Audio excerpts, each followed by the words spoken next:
Yogo is a great Malian musician, an artist whose songs reflect women's struggle for equal rights.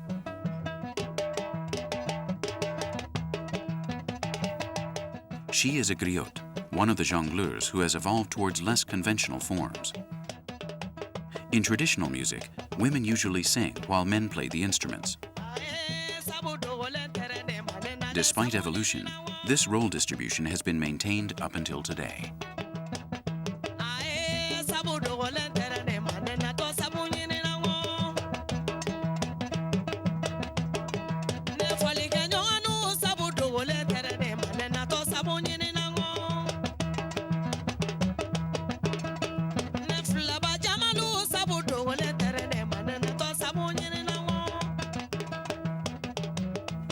Malian women work very hard.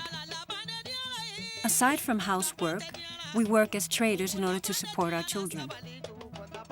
This is what makes women suffer most. We have no rights, and not only that, we are forced to do our husband's work. The men do not take care of us. We have to do everything. There are many women who have to do menial jobs, and this does not give us self-respect. Has divorced twice and has 4 children who live with their fathers.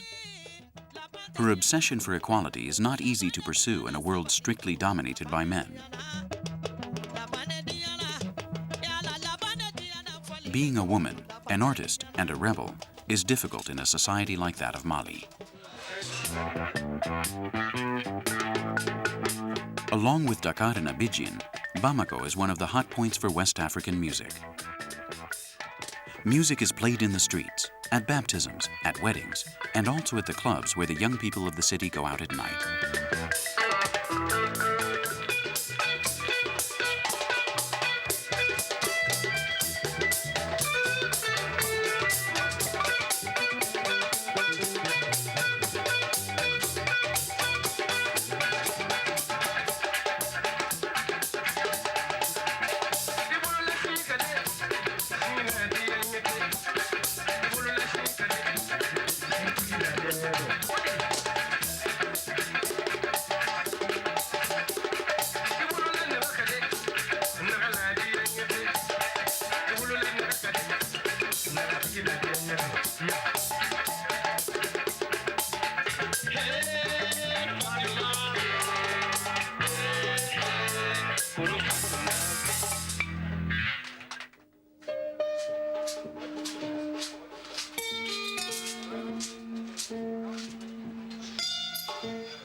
Toumani Diabaté is the best kora artist in the world.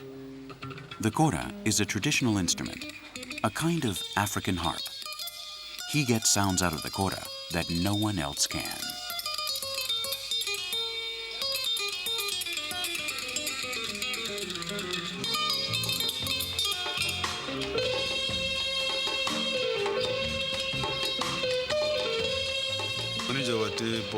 I am Toumani Diabaté, son of Sidiki Diabaté and Neni Koita. May they rest in peace. I've traveled around the world 4 times and participated in more than 2,000 concerts. I play the kora, and I have been a griot from birth. For me, music is a way of life. According to my elders, my family has done nothing else but play music. And this dates back to the Mandinga Empire. We do not have gold or diamonds. Music is our wealth.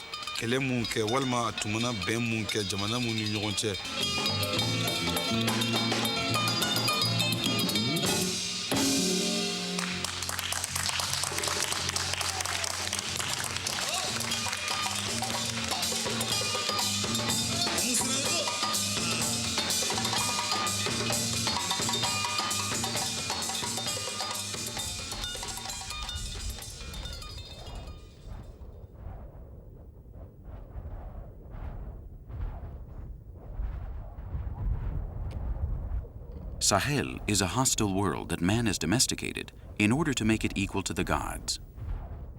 It has been the alchemy of centuries of mud cities sustained to nourish the mystery of its longevity. Cities that have remained standing like an affront to the yearning of time. These cities are Yené, Chinguetti, Harar, and Timbuktu. Perhaps Timbuktu is the city most anchored in myth. Timbuktu is still alive, crumbling, but alive. Its culture, tradition, and history are the riches that give it life. When the present is uncertain, only the past justifies believing in the future.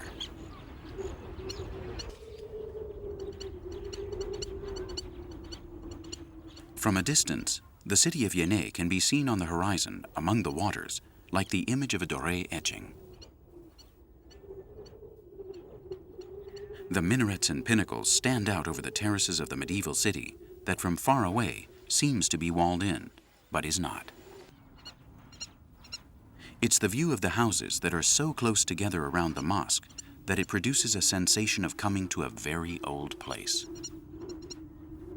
During the European Middle Ages, Yené was the axis that the commercial relationship between the desert and the savannah turned on. Timbuktu was the gate to the great journey towards the Mediterranean, and Yené was the first major stop where boats were put to port when the river level would rise or fall. Chinguetti is the seventh holy city of Islam, a dying city in the middle of the Mauritanian desert.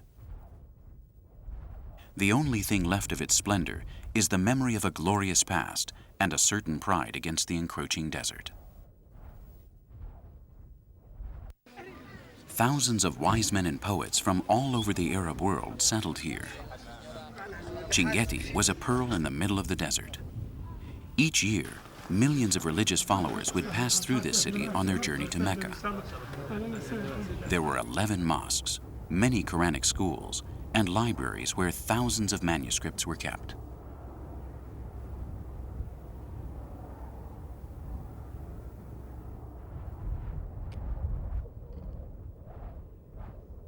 Ethiopia is a Christian island surrounded by a sea of Muslim countries. Harar is an island within this island, a Muslim city buried deep in the heart of Ethiopian Christianity. Harar is a difficult city to classify. It's the fourth holy city of Islam and houses almost 100 mosques within its walls, the largest concentration per square kilometer anywhere in the world. Alongside the numerous mosques, however, there is also an abundance of bars. And at the bars, as well as on the street, during the day and at night, the women control everything that happens in the city. They mainly control the production and sale of chat, a plant that is a stimulant that marks the rhythm of life in Harar.